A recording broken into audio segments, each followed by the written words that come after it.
متوسط اور غریب آدمی تو ساری زندگی جس طرح کولو میں بیل جتا ہوا ہوتا ہے کام کاج میں جتے رہتے ہیں اور کمائی کر کر کے لوگوں کی ضرورتیں ہی پوری کرتے رہتے ہیں۔ ایک بیٹی کی شادی کی اور جمع شدہ پونجی اس پہ لگا دی، مقروض ہو گئے، پھر کچھ عرصہ قرضہ اتارتے رہے اور پھر اس کے بعد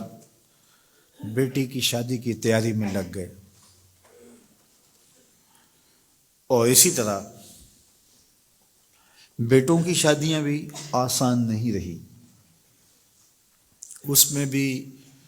جو دور موجود کے تقاضے ہیں اور پھر جس طرح بھاری اور بھرکم ولیمہ کرنے کا ایک کلچر پیدا ہوا ہے، جس سے آپ یہ معاشرے کو بتانا چاہتے ہیں، اپنی برادری کو بتانا چاہتے ہیں کہ ہم اتنے مؤثر ہیں اور ہمارے تعلقات اتنے وسیع ہیں۔ آپ کا قد کاٹ اور آپ کی شناخت ولیمے کے حجم سے معلوم ہوگی، شادی کی تقریب کے بڑا اور چھوٹا ہونے سے پتہ چلے گا کہ کوئی شخص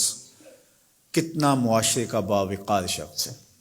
جبکہ ماضی میں کسی شخص کے کردار سے پتہ چلتا تھا وہ کیسا شخص ہے، کسی کے رویوں سے سمجھ آتی تھی کہ وہ کیسا شخص ہے، اس کے کیے ہوئے وعدے بتاتے تھے کہ وہ کیسا شخص ہے، اس کی زبان کی سچائی، اس کا طرز زندگی، اس کا انداز معاشرت، اس کا طرز وفا بتاتا تھا کہ وہ کیسا شخص ہے۔ لیکن آج چونکہ یہ اقدار دم توڑ گئی ہیں تو ہم اپنے آپ کو بڑا بتانے کے لیے اور اپنی شناخت کروانے کے لیے ہم ان چیزوں کا سہارا لیتے ہیں جو کسی شخص کی شناخت نہیں ہوتی۔ تقریبات کا حجم بڑھا کر کے اور اپنی دولت کی نمائش کر کے اور کچھ شخصیات کو اپنے پاس مدعو کر کے ہم یہ تاثر دینا چاہتے ہیں کہ ہم اس معاشرے کے انتہائی اہم شخص ہیں اور ہمارے تعلقات کا سلسلہ بہت دور تک پھیلا ہوا ہے، اور نتیجہ کیا کہ ہمارا سارا سرمایہ انہی کاموں کے اندر صرف ہو رہا ہے۔ متوسط لوگوں کے لیے بہت بڑی مصیبت اور بہت بڑا مسئلہ بن جاتا ہے، اور غریب آدمی بھی اس چکی میں پس رہے ہیں۔ یہ جہیز کا کلچر اور یہ لشکر کی صورت میں باراتوں کی آمد، گھر کے کچھ افراد اور کچھ ضروری لوگ اگر آ جائیں تو اس میں کوئی حرج نہیں ہے، لیکن یہ 500 لوگ ایک لشکر کی صورت میں بیٹی والوں کے گھر آئیں، اس کی کوئی تک بنتی نہیں ہے۔ اور پھر لوگ شروع یہاں سے ہوتے ہیں کہ آپ نے جو دینا ہے وہ تو اپنی بیٹی کو دینا ہے، ہمارے یہ مہمان آپ کے ہاں پہلی بار ہی آئیں گے تو ہمارے مہمانوں کو خوش ہونا چاہیے، ان کے بیٹھنے کا انتظام اچھا ہونا چاہیے، ان کے کھانے کا اہتمام ٹھیک ہونا چاہیے، ہمارا تو بس یہی مطالبہ ہے۔